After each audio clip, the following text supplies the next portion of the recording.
Aproximadamente un 10% de los ciudadanos que ha sufrido COVID en España tiene síntomas tras haber pasado la enfermedad. Podemos estar hablando de más de 1 millón de personas afectadas con la sintomatología de diferente nivel de gravedad tras la infección por este virus. Es más, recientemente la Organización Mundial de la Salud apunta que 17 millones de europeos podrían haber sufrido COVID persistente en 2020 y 2021 y que entre 1,7 y 3,4 millones de personas continúan padeciendo sus efectos. En el capítulo de hoy abordamos los distintos mitos y bulos que han surgido sobre el COVID y el COVID persistente, y lo hacemos en el marco de la celebración del Día del Influencer, que se conmemora el 30 de noviembre.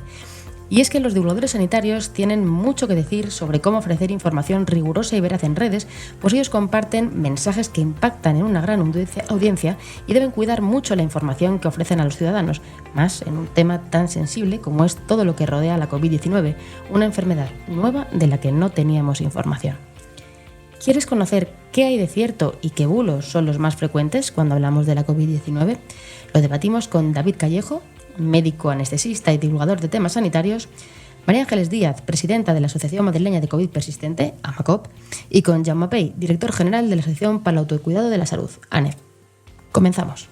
¿Cómo estáis, chicos? Muy bien. ¿Bien? Muy bien. María Ángeles, Jaume, David. Encantado. Bueno, pues vamos a empezar hablando de la chicha. Vamos al grano, a esos bulos en los que se ha hablado de fertilidad, microchips, modificaciones de ADN, vacunas. Si tuvierais que elegir el bulo más sonado sobre COVID, por ejemplo, David, tú que has hablado largo y tendido en redes, ¿cuál sería para ti?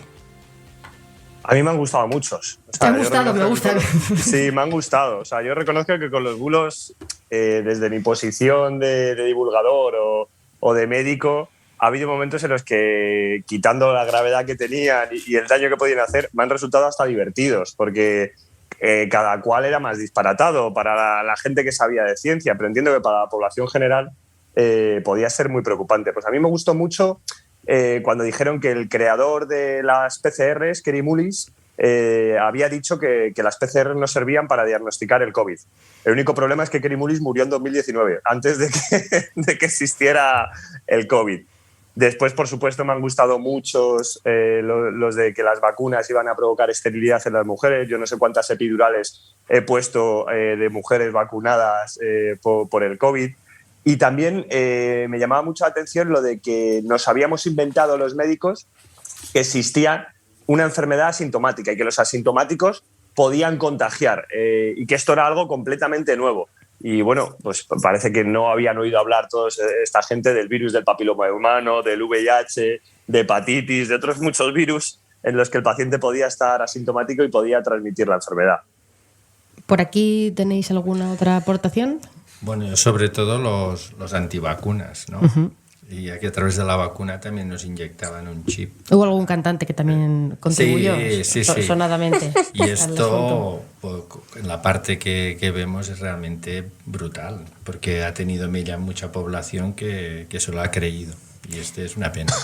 Yo, por aportar mi bulo favorito, por decirlo de alguna manera, fue cuando en junio de 2021 de repente las redes se llenaron y WhatsApp de imágenes con cucharas y con tijeras pegadas, ¿no?, al lugar donde habían inyectado la vacuna, porque había grandes imanes que nos estaban inyectando también. Luego, casualmente, con los refuerzos ya no ha habido imágenes de esto y eran las mismas vacunas, no se sabe muy bien. Realmente parece ser que las cosas no son porque sí, ¿no? Lo hemos hablado en algún podcast, que es verdad que los bulos pueden ser orquestados y realmente algunos desde la diversión pues sí que puede haber algo más. Pero bueno, afortunadamente también estamos trabajando sobre esto. Y según el cuarto estudio sobre bulos en salud, COVID-19, 9 de cada 10 especialistas han atendido a pacientes preocupados por fake news sobre la COVID-19. ¿Qué pensáis sobre esto? Yo creo que es que en aquel momento la gente tenía mucho miedo porque había mucho desconocimiento, muchas muertes y hubo mucha repercusión en nuestro día a día. Entonces parecía que estábamos en una película apocalíptica y esa sensación de estar ya metido en una película hacía muy difícil distinguir la realidad de la ficción. Y también quizá el poco conocimiento, ¿no?, sobre la ciencia y sobre los mecanismos de la ciencia. Ha sido un momento como un momento de guerra. que las guerras generan desinformación, ¿no? Parecía como bandos, en este sentido, y evidentemente se han generado muchísima desinformación que afortunadamente después podremos hablar de ello. Hemos encontrado la manera también de combatirla, pero COVID ha sido como una guerra, ¿no? Donde ha habido desconocimiento, pero también cierta maldad, yo diría, en algún caso. Vamos a hablar precisamente sobre esto, sobre cómo podemos atajarlo, porque otro reciente estudio, claro, todos los estudios son recientes, los del COVID y los bulos, estamos aquí al filo de la noticia. Durante la pandemia de COVID-19 se ha producido una explosión de desinformación, dice el estudio, en el ámbito de la salud, y concretamente un 41% de los adolescentes, es decir, prácticamente la mitad, no distingue si son verdaderos o falsos los mensajes de salud online. David, tú que trabajas en este campo activamente, ¿cómo crees que podemos actuar con los más jóvenes para que estén bien informados sobre salud? Para que ese 41% se pase al otro bando. Bueno, yo creo que jóvenes y probablemente no tan jóvenes. O sea, que yo ya no soy adolescente, por desgracia, y veo en mi círculo de amigos gente que me sigue preguntando y se sigue creyendo cosas muy preocupantes. Creo que al final hay que intentar buscar la información en fuentes oficiales y saber que esas fuentes oficiales pueden cambiar a lo largo de los meses o a lo largo de los años. En el caso del COVID, como es algo tan reciente, cambiaba a veces en semanas y eso muchas veces generaba desasosiego, pero es algo relativamente normal en la ciencia que cambien las recomendaciones. Lo que pasa es que con el COVID hemos tenido la tormenta perfecta. Teníamos un tema súper nuevo, lo teníamos en la parrilla televisiva 24 horas y encima teníamos a la gente encerrada en casa, agobiada por estar encerrada y con mucho tiempo para pensar. Y todo eso ha hecho que surjan muchos bulos. Yo creo que la forma de combatir estos bulos es intentar, si tenemos alguna duda, ir a fuentes oficiales y después yo creo que todos tenemos nuestro pequeño divulgador científico de cabecera en asuntos de pandemia o en asuntos de salud. Pues estoy seguro que mucha gente consulta a Alfredo Corel, mucha gente consulta a Lucía, mi pediatra, mucha gente te consulta a ti, Marian. Entonces creo que con el trabajo de los divulgadores y yendo a fuentes oficiales podemos conseguir desmentir los bulos casi en tiempo real. Llama. Yo iría a un tema, totalmente de acuerdo, un tema más de fondo, la formación. Y parece mentira que en las escuelas no haya una formación, por ejemplo, de autocuidado. ¿Por qué? Porque la formación es un impermeable ante estos bulos. Tenemos asignaturas de seguridad vial o de seguridad, digamos, digital, y en cambio no hay una asignatura de autocuidado. Ahora, desde ANEF, por ejemplo, estamos preparando una iniciativa que es un videojuego que a través del juego enseñamos el concepto de autocuidado. Probablemente, evidentemente, el COVID ha sido una circunstancia extraordinaria, pero si hubiéramos tenido población más formada, habría sido más crítica y tendría más capacidad de identificar aquellas fuentes que le son fiables. Tenemos que trabajar a fondo sobre el tema de la formación y la formación en las escuelas. La educación en la escuela, María Ángeles. Sí, yo iba también un poco en ese sentido. Yo creo que las nuevas generaciones cada vez consumen más contenido online y es importante que los centros educativos se adapten a esta nueva circunstancia. Sí, desde luego es fundamental, porque desde luego lo que ocurre es que a un lado tenemos la información científica rigurosa, al otro lado el bulo, pero la información científica y rigurosa cambia, se actualiza, como comentabas, David, y esto es realmente algo que la gente tiene que aprender a entender, que la ciencia avanza, ¿no? Y no hay formación sobre cómo funciona la ciencia. Estamos ante una enfermedad que a día de hoy genera todavía algunos interrogantes. ¿Cómo podemos explicarle a la población que una recomendación ha cambiado sin perder el crédito a las instituciones? Lo adelantabas, David, antes. Este tema yo creo que es un poco el kit. ¿Cómo podemos explicar que la ciencia avanza, ¿no? Y que hay que confiar en ello? Pues, mira, justo leía un post ayer o hace un par de días de Lucía, mi pediatra, que le decía a una madre eso. Decía, oye, es que yo tuve un hijo en el 99 y me decían que para curar heridas alcohol de 70 grados. Después, 2 años después, a mi siguiente hijo me decían no, que cristalmina. Y ahora me decís que agua y jabón. Entonces, ¿en qué quedamos? ¿Por qué no os podéis de acuerdo? No os podéis de acuerdo ni entre vosotros. Pues es que así es como funciona la ciencia y a veces recomendaciones que hemos dado durante años las hemos tenido que cambiar. Y eso es lo que nos hace mejorar, el saber, el que la ciencia vaya por un camino, el cada vez acumular conocimiento, acumular experiencia y que podamos cambiar estas recomendaciones. Y esto es algo absolutamente normal y que pasa con todas las enfermedades.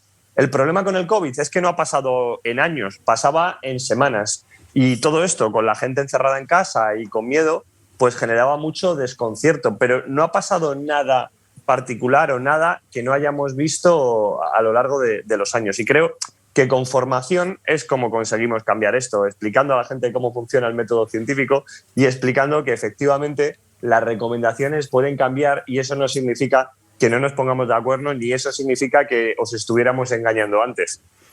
Es fantástico el ejemplo del cordón umbilical, ¿no? y del cambio, porque realmente es muy gráfico, algo que ha cambiado en poco tiempo muchas veces, ¿no? Porque se va avanzando. Yo en la farmacia ponía siempre a la gente el ejemplo con los antibióticos. Digo, bueno, si el médico te prescribe un antibiótico, ¿tú cuál querrías? ¿El de tercera generación, el último, o el benzetacil que me pinchaban a mí en el culete cuando tenía 5 años?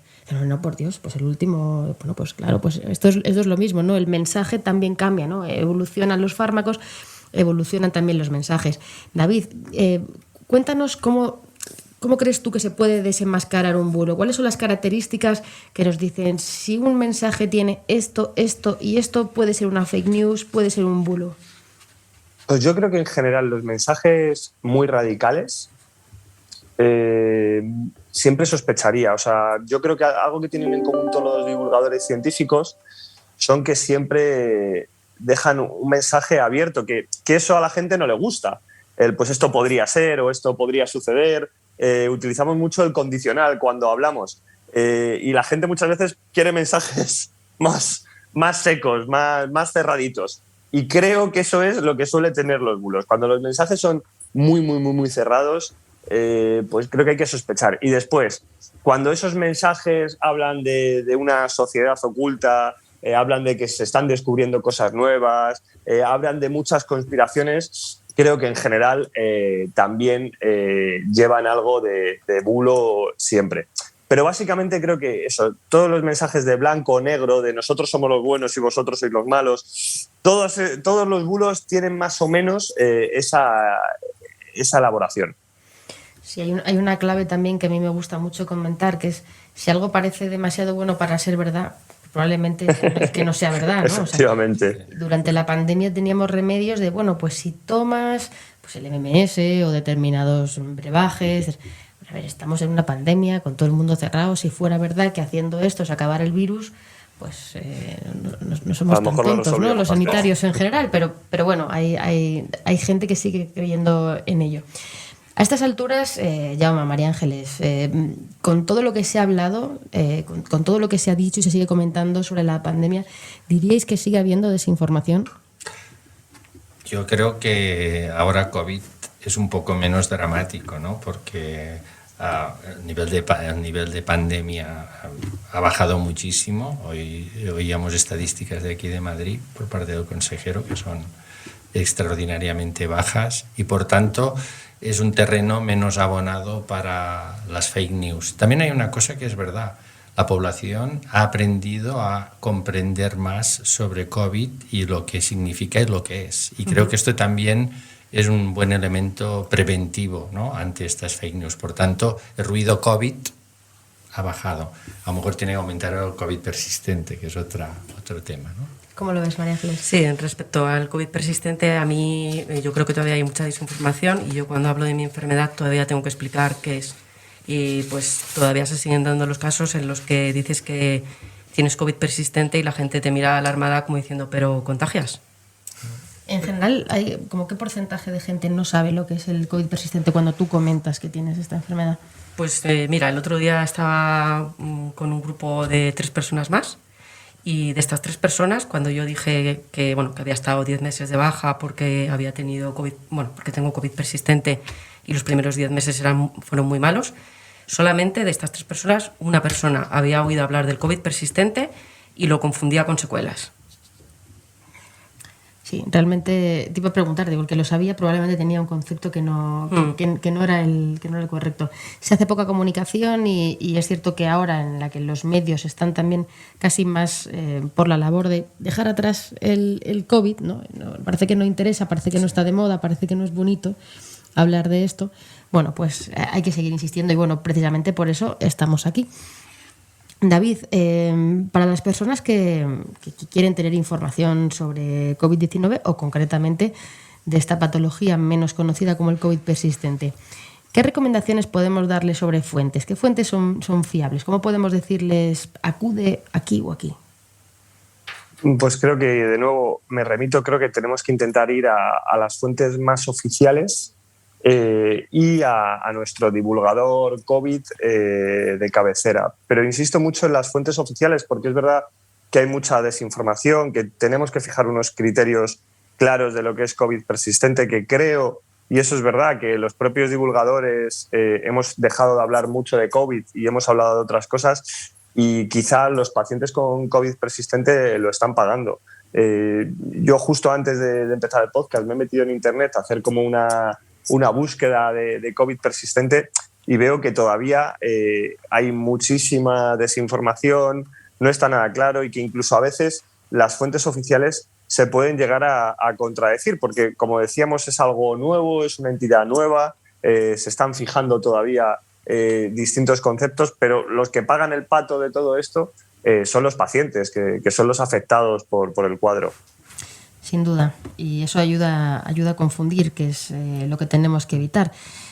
María Ángeles, has avanzado antes que realmente en tu entorno percibes, ¿no?, ese desconocimiento desde la enfermedad, que hay quien lo confunde con las secuelas muchas veces. ¿Qué otros errores has detectado que has dicho, pues están confundiendo esto, no saben exactamente lo que es? El primero así más reseñable es lo de que no damos positivo, que la gente todavía cuando dices COVID persistente, como dices la palabra COVID, pues se piensa que quizás das positivo y contagias. Luego también había informaciones de que con la vacuna pues no había probabilidad, o la probabilidad era prácticamente nula de coger COVID persistente, y sin embargo se ha demostrado por estudios que simplemente se reduce en un 15% la probabilidad. Luego, uno de los problemas también que hemos tenido bastante es el tema de que se decía que con el tiempo íbamos a mejorar, y esto se ha visto que solamente le pasa a un 15% de la gente. Yo creo que a nivel institucional, en este sentido, se ha dejado esperar porque se creía que en un tiempo iba a ser algo residual, y el tiempo ha demostrado que no ha sido así. Y también, y por último, pero no menos importante, el porcentaje de niños se está viendo que no es mucho menor que en el de adultos. Hay estudios que ya dicen que el porcentaje es bastante similar. Entonces no solamente afecta a la población adulta. Creo que entre todos ellos el bulo, ¿no?, o la desinformación sobre que se sigue dando positivo quizá es el que puede afectarte más, ¿no?, desde un punto de vista emocional, porque en el fondo acaba siendo casi como un estigma, ¿no?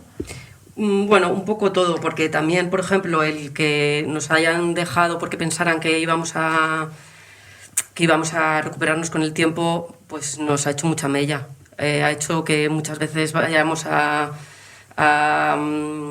médico y ni siquiera se supiera que era lo que tenía, no supieran que era el COVID persistente, porque no se ha formado a especialistas, porque se pensaba que esto iba a pasar.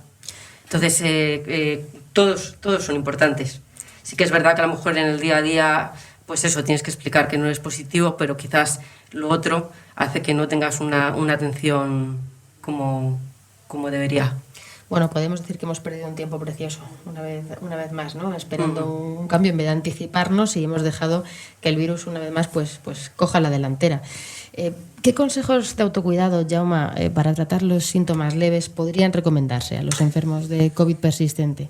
Bueno, nosotros hicimos un documento de consenso de varias profesiones sanitarias, enfermería, medicina, médicos, farmacéuticos, y también una parte que es importante, que es el tema de la salud mental, que además probablemente es un efecto de COVID, que pueden ser personas que no hayan tenido COVID, por todo lo que significó pues el confinamiento, la situación de extremo estrés psicológico que se vivió.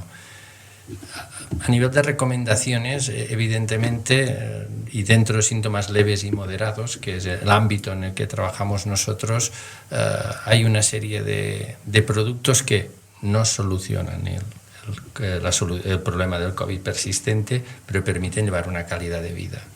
Y nosotros lo que hicimos en el estudio también es hacer un listado de todas, porque son muchísimas los síntomas leves y moderados, después están los graves, que es de otro tratamiento, y ahí sí que hay familias de productos que te pueden ayudar. No solucionan el COVID persistente, pero te alivian y te permiten poder llevar una vida, digamos, un poco más normal. Por tanto, y también diría que ante esta situación, cuando hay dudas, consultar a profesional sanitario. Yo creo que el profesional sanitario tiene que hacer pasos para ir identificando las situaciones de COVID persistentes, lo que decíamos en el estudio. ¿Qué importa que sea un médico, sea un enfermero, sea un farmacéutico, sea un psicólogo, quien puede identificar síntomas que podrían ser compatibles al COVID persistente? Y por tanto, detectarlos, acompañarlos, informarlos de los tratamientos. Si es una sintomatología más grave, pues lógicamente probablemente el tratamiento es diferente, pero sí que hay una buena familia de productos de autocuidado que te pueden permitir pues vivir con más calidad de vida, y que son muchísimos, pero los síntomas desde fatiga, tos crónica, tenemos muchos temas, el tema de sueño, y ahí sí que tenemos una familia de productos que te pueden ayudar. Es importante que en las farmacias, los farmacéuticos también, médicos, enfermeros, pero concretamente en este caso el farmacéutico que va a dispensar los productos de autocuidado sea la persona que se forme con especial interés para poder detectar estos síntomas. Es que es el primer punto que muchas veces vamos, ¿no?, de accesibilidad, que es la farmacia, y por tanto sí, y hemos insistido y han participado en el consenso, la farmacia también es un punto. No hay competencia entre profesiones sanitarias. Quien lo sepa, que lo indague, que lo derive, y si puede, que lo trate. Y esto es lo más importante. Apuntábamos también en otros podcasts la importancia de la divulgación sanitaria que comentaba David Callejo, de tener un profesional sanitario de referencia. Nosotros, como divulgadores en las redes sociales, también podemos detectar estos síntomas, porque son muchas las consultas, las dudas que llegan, igual que en el mostrador de una farmacia o en una consulta de un médico, pues también en esas redes sociales, desde una manera, obviamente, no haciendo un tratamiento individualizado, sino general, ante determinadas alertas, poder derivar hacia fuentes fiables o hacia ese consejo de pues consulta a tu farmacéutico, acude a la farmacia más cercana, acude a tu médico. Y en este sentido hemos lanzado en redes sociales pregunta, ¿no?, sobre cuáles son los síntomas y las percepciones sobre COVID persistente, y hemos recibido cientos de preguntas, de dudas, de personas que no saben si lo que tiene puede ser, no puede ser. Cuando a la gente le das la oportunidad de hablar, pues realmente aparecen, y es importante recogerlo. Por último, me gustaría que me comentarais si podemos decir que esta sociedad está más concienciada en la importancia del autocuidado que hace 10 años. María Ángeles, ¿tú cómo lo ves? Eres muy joven, pero de hace unos años ahora. Sí, yo creo que cada vez hay más, sobre todo, concienciación con el tema de la alimentación y del deporte. Y de hecho han salido muchas empresas dedicadas a estos dos campos porque la gente lo demanda. En ese sentido, sí. Y yo creo que es positivo que la gente se quiera cuidar. Parece que ahora mismo incluso también el hecho de las redes sociales, que esté de moda el well-being y todo healthy, ¿no?, por decirlo de alguna manera, pero creo que hay dos ligas, ¿no? Por un lado el que se preocupa mucho, y por otro lado otro segmento de la población al que no llegamos. David, ¿tú cómo lo ves? Yo creo que cada vez, yo que soy ya un poco más mayor, cada vez veo que la gente se preocupa más. Hace 10 años los gimnasios estaban vacíos, o había poca gente y era gente rarita la que iba al gimnasio.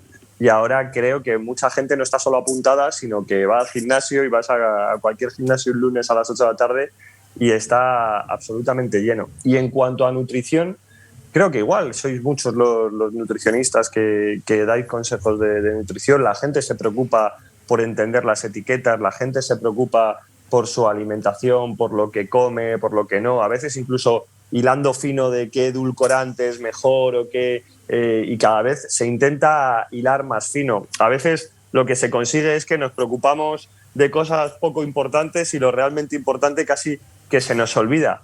pero creo que no deja de ser positivo que cada vez nos preocupemos más por estar mejor y tengamos más herramientas y más información para estar mejor. Como siempre, hay que saber canalizar esta información para no estar intoxicados de todo esto. El COVID ha sido una lupa para aumentar la conciencia de prevención, porque gente incluso relativamente joven ha visto cerca la posibilidad de enfermar y de enfermar gravemente. Y yo creo que el COVID, esta lupa de prevención, ha acelerado mucho la conciencia en la población española. Por ejemplo, nosotros hemos hecho un estudio que demostraba que la gente en un 68% iba a seguir hábitos de higiene pues, más adecuados, ¿no? Pues todo esto yo creo que el COVID ha acelerado esta cultura y creo que es el momento de, ahora que está pasando el COVID, de no desaprovecharlo, porque prevención significa más vida, más calidad de vida y probablemente más sostenibilidad de nuestro sistema sanitario, ¿no? Por tanto, hay que incidir en ello y no bajar la guardia. Y evidentemente en los últimos años ya llevamos esta cultura de prevención, pero el COVID lo ha acelerado. Lo ha acelerado, sí. Sí. Yo como farmacéutica puedo decir que desde el punto de vista de la farmacia, la cantidad de productos o de familias dedicadas al autocuidado que había hace 10 años o cuando yo terminé la carrera en el año 2005, que podéis echar cuentas de la edad que tengo, hasta ahora pues ha aumentado y en parte, claro, ha aumentado porque también hay mayor demanda. Y ahora que me dedico a la divulgación, sí que es curioso como hace unos años, cuando yo empecé, que empecé en el año 2013, 2014, a hacer comunicación con empresas, yo me acuerdo que a mí, al principio, me daban con la puerta en las narices hablando con alguna empresa y me decían, no, aquí nos interesan las charlas para ejecutivos de coaching, de liderazgo, de comunicación eficiente. Eso de la nutrición y del autocuidado y la protección solar no interesa. Y ahora son las propias empresas las que tienen programas dentro de sus empresas enfocadas al cuidado de sus trabajadores y el autocuidado. Y eso creo que es un cambio que en muy poquito tiempo ha sido significativo. ¿Verdad? ¿Queréis aportar algo más? No, yo suelo decir sobre todo a los afectados de COVID persistente una frase que dijimos y creo que la acojáis, que no os dejaremos caminar solos, aunque la COVID baje y no haya tanto ruido mediático, estáis ahí, sois muchísimos. Yo creo que nuestra sociedad nos puede dar la espalda y mucho menos también la parte de la industria y tenemos que estar a vuestro lado. Bueno, esperemos haber puesto nuestro granito de arena con este podcast. David, ¿cómo lo ves? Bien, pues agradeceros que hayáis contado conmigo y desde aquí recojo el guante y bueno, pues que creo que los divulgadores también tenemos que seguir hablando de COVID persistente, así que igual no les dejaremos solos a estos pacientes, seguiremos hablando de las novedades y muchas veces seguiremos hablando simplemente del cuadro, porque yo las pocas veces que he hablado, mucha gente me ha dicho, es que a lo mejor eso es lo que me pasa a mí desde que tuve el COVID. O sea, que hay gente que puede que tenga COVID persistente y ni siquiera lo sepa. Así que seguiremos divulgando. María Ángeles, ¿algún mensaje que te gustase lanzar a las personas que nos están escuchando que piensan que bueno, pues que no están recibiendo una atención correcta o sí, pero tienen que continuar con su enfermedad o tienen familiares en esto? ¿Qué podemos decirles? Yo creo que consejo para la gente que esté sufriendo COVID persistente es muy difícil porque los cuadros son muy diferentes, pero bueno, siempre hay que intentar conocer cuáles son tus límites, ver lo que te hace bien y bueno, adaptarte a la nueva situación y encontrar espacios en los que tú puedas dar lugar al ocio y al disfrute para que no todo sea dolor y malestar. Es muy importante, por ejemplo, nosotros desde la asociación tenemos grupos para que la gente afectada intercambie vivencias e información, y eso es bastante importante porque realmente como llevamos mucho tiempo en el que la gente no nos entiende, porque es como que incluso no se nos cree, cuando tú encuentras a alguien que le dices es que me pasa esto y te dice a mí también, pues es muy reconfortante. ¿Por qué crees que no se cree?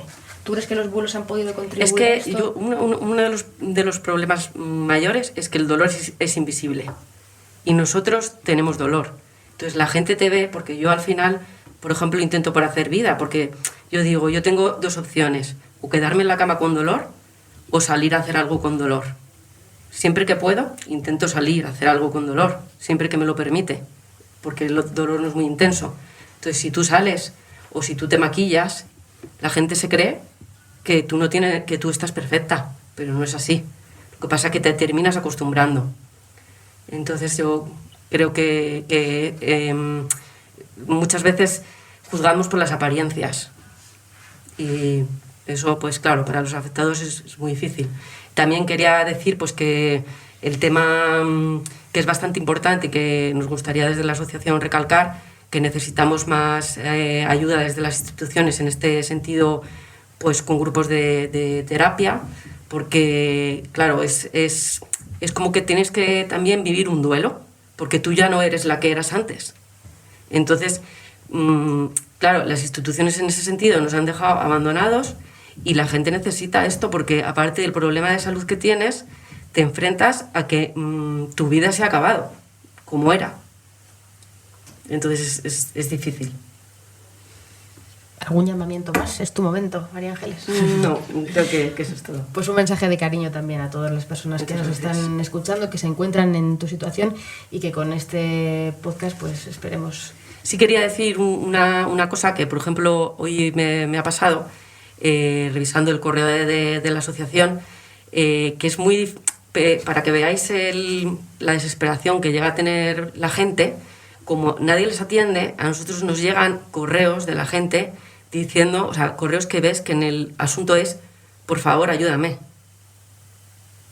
O sea, a ese nivel, porque no encuentran ayuda en las instituciones sanitarias y pues se agarran a un clavo ardiendo. Entonces eso creo que sí que debería de cambiar y se deberían de comprometer a ayudarnos. A ver si nos escuchan un poquito desde las instituciones. También porque en un momento dado creo que se decidió abrir porque la economía no lo sostenía, pero lo que no se puede pasar es que a la gente que estamos pagando un poco el pato porque la economía no se fuera al traste, pues ahora se nos abandone. Sin duda, el virus no se ha ido, no se ha llegado a ir nunca. Otra cosa es que nos haya interesado hacer como que todo ha terminado, pero desde luego esto sigue ahí, aunque los datos sean mucho mejores y en este caso pues vosotros necesitáis ese apoyo y personas que se vuelvan a contagiar ahora porque el virus sigue estando y que tengan COVID persistente de aquí a unos meses. Es decir, esto no va a acabar hasta que no acabemos con el virus, por tanto es un problema que tenemos que incorporar dentro de todo lo que hace el Sistema Nacional de Salud. Pues muchísimas gracias, María Ángeles, David, Jaume. Gracias a todos por haber participado en el podcast de hoy, por ponerle voz al COVID persistente, porque con vuestras experiencias podemos comprender mejor cómo afecta esta enfermedad a quien la padece cuando se prolonga en el tiempo y también la importancia de contar con esas fuentes contrastadas a la hora de obtener información sobre esta patología. Y muchas gracias a ti, formes parte o no de ese millón de voces, por escuchar este podcast y por contribuir así a tener una sociedad más concienciada e informada. Una sociedad concienciada e informada que se preocupa por el cuidado responsable de su salud contribuye a mantener el bienestar general de la población, a prevenir enfermedades y a fomentar hábitos de vida saludables para todos. Por eso, recuérdalo, en el cuidado de tu salud y de los que te rodean, todos tenemos voz, todos tenemos algo que decir.